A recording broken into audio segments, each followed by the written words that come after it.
shift is happening. Diversity programs are disappearing. Equity initiatives, well, they're being shut down. And conversations about privilege and systemic barriers are fading from public spaces. And in my lifetime, for the first time, I feel like I'm living in the civil rights movement or during the civil rights movement. But here's something to think about. The 36th president of the United States, Lyndon B. Johnson, he once said this. He said, if you can convince the lowest white man that he's better than the best colored man, he won't notice you're picking his pockets. He'll empty his pockets for you. Think about it. So if DEI was the problem and now it's gone, what happens when nothing changes? What happens if you still don't get ahead? If the playing field is shifting back in your favor, but you still don't win, was DEI the thing really holding you back? Or was this rollback never about fairness at all? Was it actually about hurting the people who DEI was meant to uplift? Something to think about. I'm Malik J. Akbar, licensed mental health therapist, aka that one bad therapist.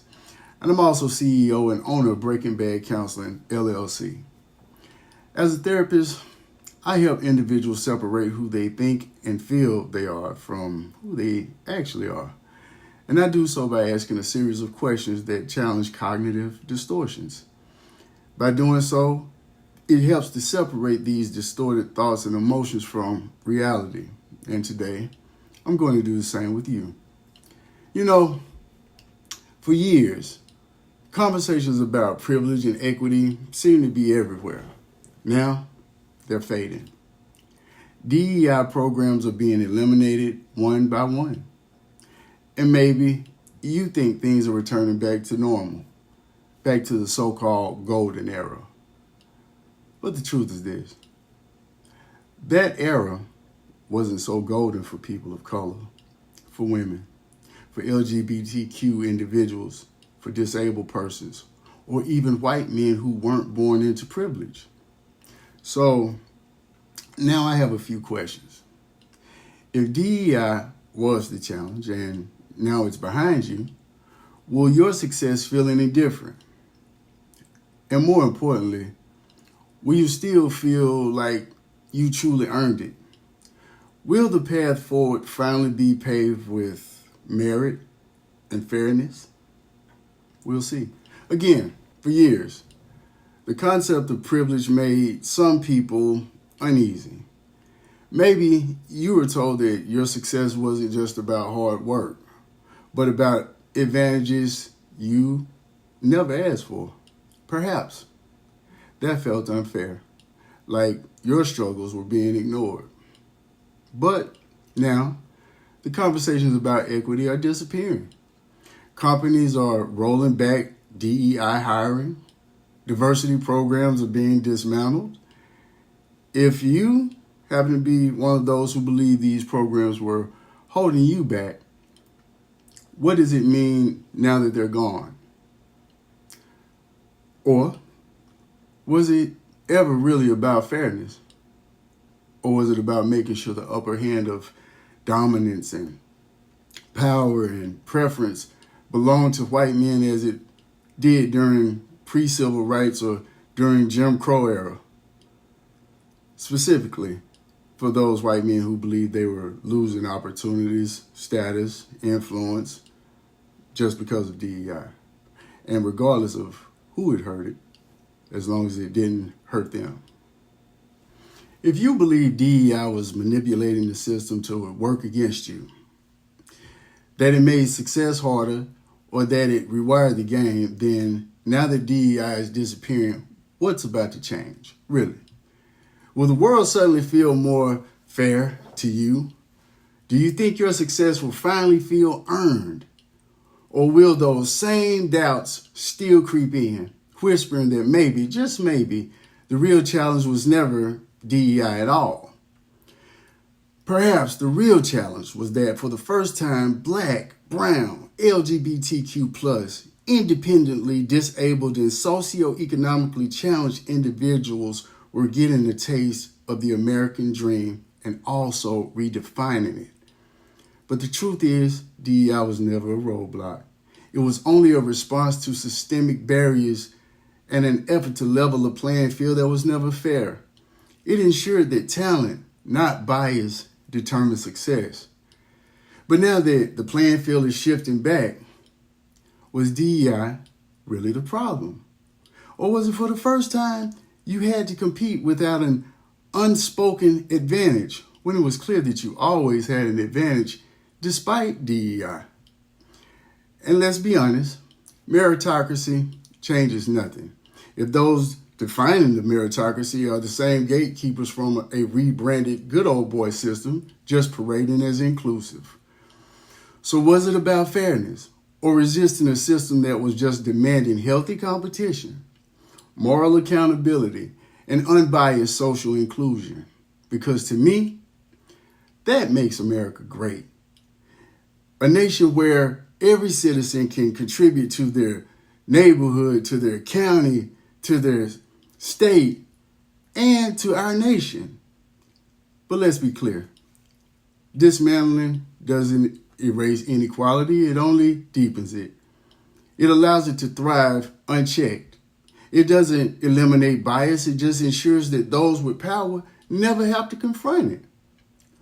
While some will argue for alternative approaches, of course, the reality remains that the issues, they aren't disappearing. They're just becoming a lot easier to ignore. There's a difference between what the system gives you and what you build for yourself. Maybe, just maybe, you did work hard. Maybe, just maybe, you did push through the challenges. But how much of that success came from a system already working in your favor? This isn't about guilt, and though it may feel like it is, no, it's about clarity. If you ever doubted yourself, if you ever wondered, did I earn this or did the system make it easier for me? This is your moment to find out. Because now, with DEI disappearing, let's be real, at least from my perspective, you have two choices. Prove your success was never about unfair advantages, or stand by as the system strips away opportunities from others, just to put you and those who look like you back on top. But let's go deeper. Question: who are you beyond privilege?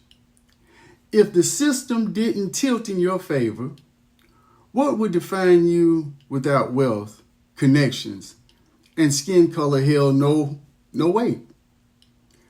Are you someone who stands for something? Or have you benefited from a structure designed for your success? Would you still be respected if merit was the only measure? Would you be powerful if power wasn't inherited? Because real success isn't about winning. Nah. It's about who you are when the playing field is actually leveled. So, who are you beyond privilege? Are you someone who values something bigger than yourself? Do you lead with integrity, not entitlement? Do you build instead of receive benefits? Do you use your power to just uplift rather than exclude? This is what this moment is really about. Not just who wins, but who are you when winning isn't guaranteed? So now that you've sat with these questions and the system is shifting back in your favor, what will you do with that? Are you going to sit in comfort of a structure knowing it's designed to benefit you? Or will you step back and demand something beyond privilege, something more, not just for yourself, but also for others? Because here's what's at stake. If DEI was never the real problem and fairness was never the real threat, then what happens next isn't just about policy. It's about who you choose to be at this moment. This is the point where you prove what your success means. So here's your choice. 1, you can take the easy route sit back and say nothing and let the system do what it always does. Let it erase DEI, strip away opportunity, and rebuild the same hierarchies that have existed for generations. Or, 2, you can demand more from yourself, more from the system, and more from the society you claim to value so much. You can stop seeing fairness as a threat and start seeing inclusion as an opportunity to rise on your own merits without inherited advantages. Because if you're truly confident in yourself, you shouldn't be afraid of a level playing field. So, which one is it? Are you someone who stands for something, who embraces healthy competition, moral accountability, and unbiased social inclusion? Or are you content being the beneficiary of an old system that ensures you never have to question anything, whether you earned it or not? Because this moment will define you. It will. History's watching. The next generation is watching. And when they ask you, in a time of fairness, when fairness was under attack, what did you do? What would your answer really be? And to those watching who have been affected by these shifts, to the Black and brown professionals, the women, the LGBTQ plus individuals, the disabled community, the working class, and everyone who has ever had to fight for a fair shot, know this: you're not crazy.